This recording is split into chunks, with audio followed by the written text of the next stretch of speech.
तो भाई मेरा एक दोस्त होता था स्कूल में और उसको बहुत ही ज़्यादा डर लगता था पब्लिक स्पीकिंग से और बहुत ही कॉन्फिडेंट नहीं बोल पाता था वो लोगों के सामने।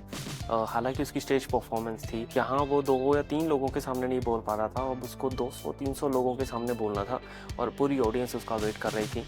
और जैसे वो स्टेज पर चढ़ता है उसकी लातें काँप रही थी, वो बहुत ही ज़्यादा आधे शब्द वो खा जा रहा था बीच में से ही और बहुत ही ज़्यादा तेज़ स्पीड में बोल रहा था और किसी को कुछ समझ नहीं आ रहा था कि वो क्या बोलना चाहता है और क्या कहना चाहता है, उनको कुछ समझ नहीं आ रहा था। और उसका जो बाद में जो मज़ाक बना है वो मैं ही जानता हूँ, इसीलिए मैं चाहता हूँ कि आपका भी ऐसा कभी मज़ाक ना बने और अगर आपको बाई चांस स्टेज परफॉर्मेंस देनी पड़ जाए किसी दिन, तो आप वहाँ पर 4 चाँद लगा कर आएँ। देखो भाई, पब्लिक स्पीकिंग जो है वो बहुत ही ज़्यादा एक डर पैदा करती है लोगों के अंदर और बहुत ही ज़्यादा लोग इसको ओवरकम नहीं कर पाए हैं अभी तक, इस फ़ियर को कि वो पब्लिक में कैसे बोलें, लोगों को कैसे इम्प्रेस करें।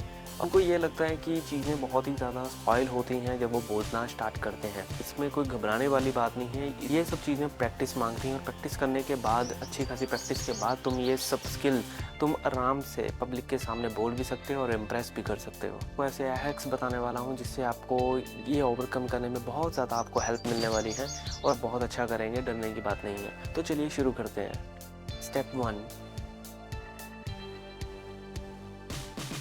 तुम्हारी जो बॉडी लैंग्वेज है वो तुम्हारे से पहले बोलनी चाहिए, यानी कि तुम अपने जो भी तुम वर्बल या फिर कुछ भी मुंह से बोलने वाले हो उससे पहले तुम्हारी बॉडी को जवाब देना आना चाहिए। इसका मतलब ये है कि तुम्हारी जो बॉडी है वो कॉन्फिडेंट इनफ होनी चाहिए। और वो कैसे होगी? तुम सीधा खड़े रहोगे, तुम्हारे जो शोल्डर्स हैं वो रिलैक्स रहेंगे, पीछे की ओर रहेंगे और जो तुम्हारा चिन है वो अप रहेगा। इससे क्या महसूस होता है कि जो तुम्हारा ब्रेन है उसको ये सिग्नल ज़्यादा कॉन्फिडेंट इनफ फील कर रहे हो और इसीलिए जो तुम्हारा ऑडियंस है वो भी सेम ही फील करेगी कि ये बंदा कॉन्फिडेंट है। Step 2, slow down and take pauses. देखो दोस्त, जब भी हम नर्वस होते हैं, जब भी तुम किसी को नर्वस पाते हो तो वो बहुत ही ज़्यादा जल्दबाजी में बोलता है और बीच-बीच में वो आधे शब्द खा जाता है और इससे क्या होता है कि सामने वाले को कुछ समझ नहीं आता। जल्द से जल्द बोलकर जितना जल्दी हो सके पतली गली से खिसक ले। तो ये चीज़ आपने नहीं करनी। Step 3, eye contact and engagement. Eye contact एक बहुत ही पावरफुल वेपन है। आईज़ तुम्हारे बारे में बहुत ज़्यादा डिस्क्राइब करती हैं और अगर तुम इधर-उधर देखोगे, फर्श पर देखोगे, ऊपर देखोगे बात करते हुए, तो लोग बिल्कुल समझ जाएँगे कि तुम बिल्कुल भी कॉन्फिडेंट नहीं हो और तुम्हें कोई नहीं सुनने वाला। इससे अच्छा है फर्श पर ना देखने के बजाय ना ही तुम ऊपर देखोगे, ना ही तुम नीचे देखोगे। स्टेप 4, तुम्हें अपना टॉपिक आना चाहिए या फिर तुम्हें अपना टॉपिक के बारे में सब कुछ मालूम होना चाहिए।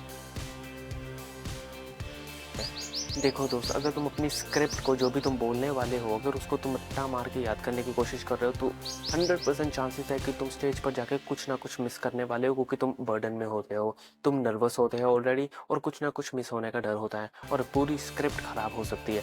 इससे बचने के लिए तुम बस वो की पॉइंट्स को याद कर लो, क्योंकि अगर तुम्हारे पास की पॉइंट्स होंगे तो तुम अपनी तरफ से भी बोल सकते हो, तुम अपनी तरफ से भी सेंटेंस को मोल्ड करके और अच्छे से बोल सकते हो जिससे कि ऑडियंस एंजॉय कर सकती है। Step 5, practice like a pro.